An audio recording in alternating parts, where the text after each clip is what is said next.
Чаму, калі ідзе чарговая хваля хайпу вакол Макса Каржа, то ўсе абмяркоўваюць адно і тое ж. Людзі ўсё ніяк не вырашыцца. Яго музыка лайно ці агонь, а аўдыторыя гэта адмарожанае гапар'ё, ці ўсё ж такі прасунутая моладзь, якая ведае тое, што астатнія не зразумелі. Успрыманне грамадствам Каржа захрасла ў плоскасці адзінай эмоцыі, але так же не бывае. І мне, як амбасадору беларускай музыкі і даследчык, ужо становіцца нуднавата, што мы ўжо 10 гадоў топчамся на адным і тым жа месцы. А для прасоўвання гэтага відэа націскайце на сцяжок, гэта дапаможа прасоўваць беларускі контент. Дык вось, падобна, што шукаць, адкрываць новыя бакі у такога персанажа, як Макс Корж, нікому не цікава. Музяка качае і дастаткова. Але мне вось вельмі цікава, а які ён бацька зараз? Усё ж такі яго дзеці акуратна набліжаюцца да такога складанага падлеткавага перыяду. А які ён бізнесмен?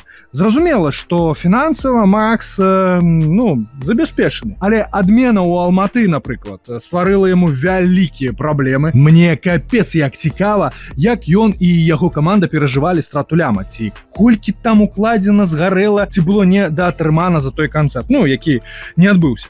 І пытанняў такіх, звычайных, чалавечых, прыземлённых да хрена. Вам патрэбны іншы Корж, больш глыбокі, гаваркі, ці вось звыклага такога ў шортах у алімпійца, які скача на дыване на сцэне стадыёна, а потым хаваецца ў горных лясах безлюдных ебянёў, вам дастаткова.